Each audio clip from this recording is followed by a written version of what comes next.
nourishment projects. Here in Pinellas County, you know the value of your world-renowned beaches that drive economic activity and protect coastal infrastructure from damaging surf, tidal flooding, and storms. And unfortunately, you've also come to know that core bureaucrats in Washington, D.C. don't understand their mission, their attention, and their urgency should be directed at working with your communities to restore federal beach and shore protection projects to their full design levels as quickly as possible before the next disaster strikes. My office, alongside Secretary Hamilton and DEP, continue to press core leadership to adopt a new approach that values Floridians' homes and livelihoods over their own agency lawyers' unfounded and unsupported policy interpretations. I'm optimistic that we'll see some progress in the upcoming Water Development Resources Act towards addressing the issue. But in the meantime, we'll just keep modeling the governor's successful approach here in Florida to keep our communities safe, secure, and thriving for decades to come.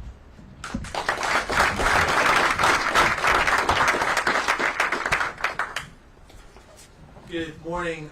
Nick Sedley, State Senator, District 18. Governor, welcome back home to Pinellas County. Always good to have you here. I want to thank you for your leadership and your administration when it comes to beach renourishment.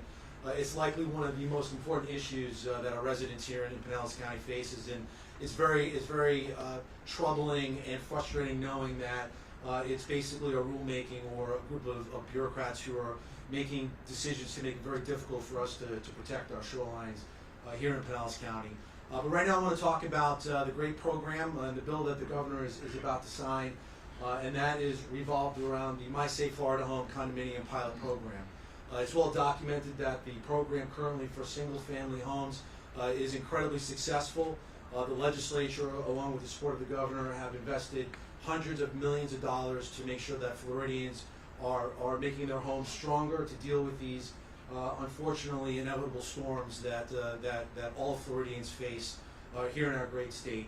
And so condominium owners are very unique. A couple of years ago in dealing with the tragedy at Surfside, the legislature made sure that funds that are spent in these condominium associations are done responsibly. We want to make sure that these structures are strong and that they're maintained properly, and that money is well spent in a responsible way so that tragedy does not happen again. And then you throw in the increase in property insurance for condominium owners, and they're getting squeezed on both sides. Throw inflation due to failed economic policies coming out of Washington, and you've got a situation for condominium owners that is very, very challenging and troubling from a financial standpoint. So my partner in the Florida House, Representative Lopez, we got together and said, hey, how can we help condominium owners in our state? Right here in Pinellas County, we have hundreds of condominium associations that hug our coastline. And so we thought, hey, let's get a pilot program. Let's encourage these folks to replace their windows, the associations to replace these windows, secure their roofs, replace these doors. It's a pilot program. I anticipate this program being incredibly successul. We want to gather some data. We want to make sure that process is going smoothly, and then hopefully in the next coming legislative sessions we can expand that program, because I can guarantee you that need is going to be there. So I'm incredibly honored to sponsor that bill, and incredibly happy that the governor is here in Pinellas County to sign that bill into law. So thank you so much, guys. Hey, everyone.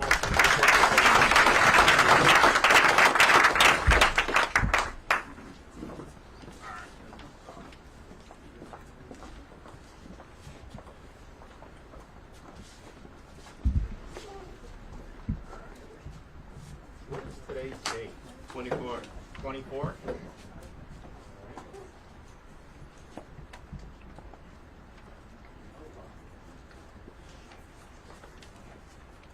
Nose down, please. Calm down in the front.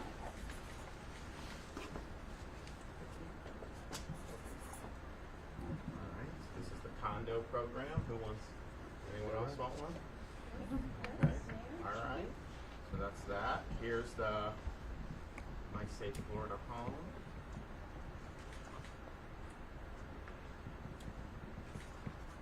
Calm down, sir.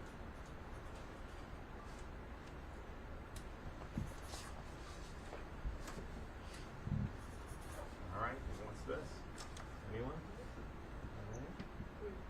Alright.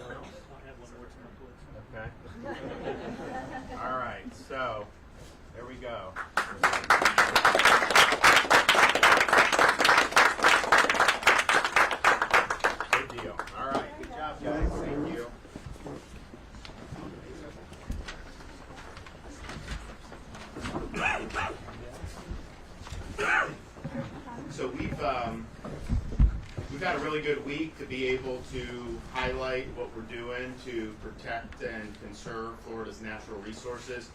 We started on Monday highlighting the record amount of funding we've been able to dedicate to Everglades restoration and to water quality improvements. We did, my first 4 years, $2.5 billion, which is $1 billion more than the previous 4 years, was our promise, and we actually delivered $3.3 billion. So then in these 4 years, starting in January 2023, we said, well, we're going to try to do $3.5 billion, which is like, people never thought that was possible. Just the first 2 years now, given that I've approved for the upcoming fiscal year, we've done about $3.1 billion in the current fiscal year and what we'll do next. And so we're going to blow past that $3.5 billion, which is really, really significant. We're very fortunate that our natural resources are so nice. It's a gift, and it drives our economy, it drives our way of life, so we got to be good stewards of that, and we were. And then yesterday, we were in Southwest Florida talking about what we've done to establish and now expand Florida's wildlife corridor, what we're doing to be able to link those pieces so that the wildlife is able to roam freely. Also what we did to continue and expand our red tide mitigation program, where there's a lot of research. So we established that back in 2019, and there's certain things that have been applied, but there's a lot of things that are going through these trials about, we know red tide's naturally occurring, but what can we do to mitigate the impacts? Because it has an aesthetic impact, it has an economic impact. When it does happen, it only happens effectively on the Gulf Coast of Florida. So we're going through that, we're going to continue that. Now there's things that can help neutralize some of the algal blooms, but you got to see how that's going to impact the rest of the environment. You don't want to go after red tide and then cause more problems. And so they're going through all that to see what can be done. But I think it's a good use of resources to be able to mitigate. So we did that, and then today what we're doing to strengthen Florida with our resiliency programs, and then with the My Safe Florida home and condo program. So congratulations to everybody that's been involved with that. These are really, really meaningful things to be able to get on the scoreboard. And with that, I'm happy to take some questions. Governor. Andrew Warren, the man you suspended a couple years ago, is Hillsborough County State Attorney. And now he's running for re-election this fall. Want to get your thoughts about that, as well as the woman you helped, you placed with Susie Lopez, where you campaigned for her this year. Well, my action was based on the constitutional authority I have as governor, and it was appropriate what we did, and it has made Hillsborough County safer as a result. Criminals are held accountable in a much more significant way since Susie Lopez has been the state attorney there in Hillsborough County. That's just a fact. Talk to any of the sheriff's deputies, talk to the sheriff himself about the change that's happened. Recycling criminals and letting them out going easy, that doesn't work. And so, our actions were appropriate. People can do whatever, but I will tell you this, people want to be safe, and Hillsborough County, no one would have thought this was possible even 5 years ago. Hillsborough County, probably by election day, is actually going to have more registered Republicans than Democrats. Can you believe that? No one thought that would be possible. Aaron Bushing with Channel 10 here. When we talk about the popularity of the My Safe Florida Home program, when it was re-upped in 2022, every time it's been re-upped with money, it's gone out of the way. People have been signing up within days, its money's running out. Why is we going through it, this incremental process, when it's so popular? Do you plan on refunding this if this money goes out? Well, in my budget, I think we may have had a little bit more in my budget recs.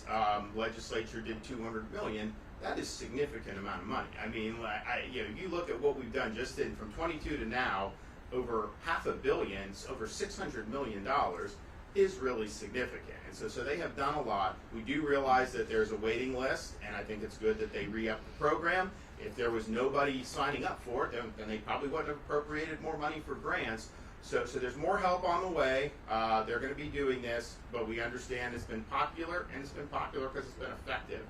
So I'm proud to sign the bill into law, and I know that this massive infusion of $200 million is going to make a big difference. Governor, how concerned are you, given beach renourishment is so expensive, about the continued